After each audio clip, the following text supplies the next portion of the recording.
Well, welcome to Saturday, and our devotional today is going to look at Deuteronomy chapter 14.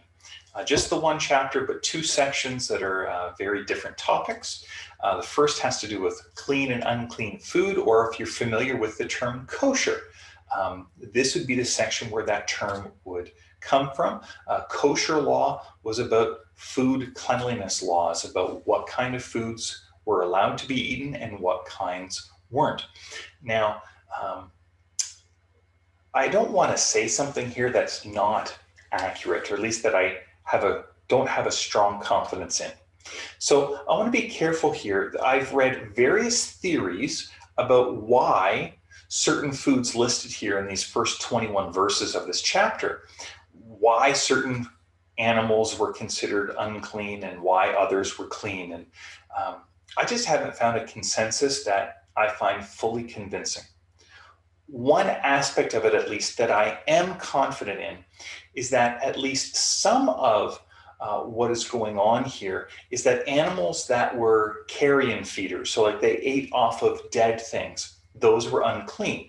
Remember, unclean is not sinful. Unclean is not talking about morally corrupt or morally bankrupt.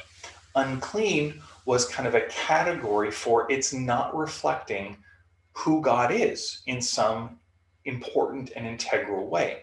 So, death, touching death or being associated with something that had died, you were unclean because God is the author of life. I mean, He is the definition of life, or the source of all life would be a better way to put that. Because God's the source of life, anything that is a source or has experienced the fruit of unlife, death, that's unclean. It doesn't reflect the glory of God. Maybe that's where the phrase cleanliness is next to godliness came from. That's not biblical, but maybe oddly it is more than I ever thought. I've got something to think about. Anyways, you can kind of see that some of this is planned and some of this really isn't. Anyways, these kosher laws, again, some say, well, it was to help Israel be healthy. And there have been books written of like selling, here's a biblical diet. Please don't buy those. That's not, at least not the primary point. There's lots of good education that we can do on eating healthy. I'm not sure Deuteronomy 14 is the first place I'd encourage you to look. Anyways, these laws were about keeping Israel distinct. In some ways, distinct from the other nations. They might eat anything. It's also distinct from those things that were, at least in part of the aspect. I'm not saying it's the whole, but part of the aspect was those things that just were not associating clearly with God as the source of life. Now, tithing. This is a topic that can be very controversial within the church. And so I'm just going to step into it. I'm not going to hold back that much. Tithing is just basically a word for it's giving 10% or giving a tenth. Some of the translations that you might be reading might have just the phrase tenth here.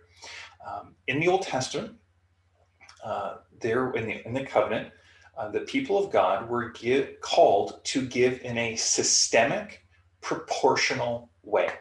What do I mean by that? Again, if those words aren't familiar. So a systemic, there was a system of giving. There was a regular pattern program for how the people of Israel were to give.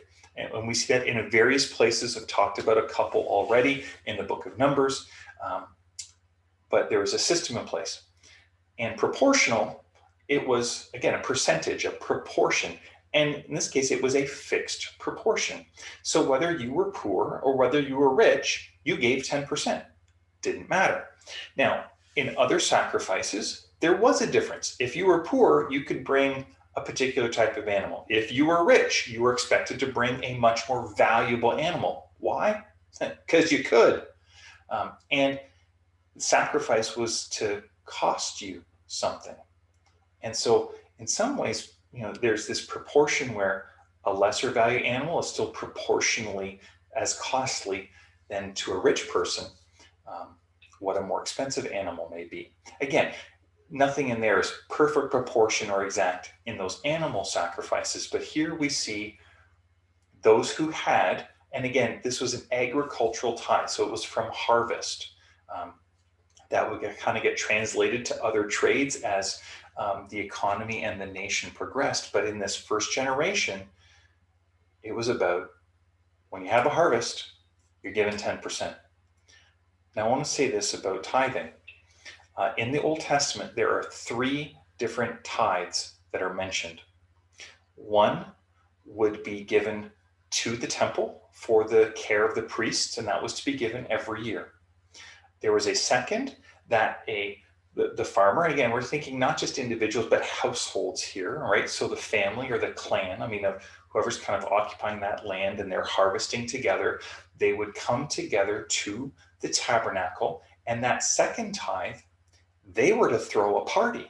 They were to eat that tithe. They were to feast. And they were to invite Levites, or they were to invite others who may be poor. They were to throw a party celebrating God's provision and goodness. And then there was a third tithe, and that tithe was only to be brought to the tabernacle every 3 years, and that tithe was to be then used and distributed to the poor by the Levites, by those who kind of ran and operated the tabernacle. And so that first tithe that was brought to the Levites to the temple, the Levites were to give a tithe on that, their 10%. Right? So it's this idea of systemic proportional giving. We see the same principle Paul talks about in Corinthians, 1 Corinthians 16, and then 2 Corinthians 8 and 9. And so just kind of at the root, what I want to just leave us with is 10% a rule for Christians today?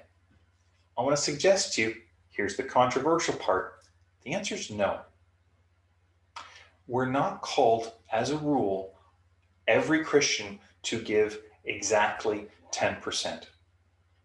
We are called to systemic proportional giving, and we're called to live below our means. That's countercultural. So we have access to be able to give. Is that everyone's place right now, just within a church family? No. That's the goal. That's the idea. For some of us, giving 5% is maxing us out. For others, it might be 15 or 20. This is where we need to, God, what have you done in our lives, and how can we return what you have given to us? That may just open a whole can of worms of questions. Bring him in. And as you do, may the Lord bless you and keep you. May the Lord make his face to shine upon you. May the Lord be gracious to you. And today, would you know his peace? God bless.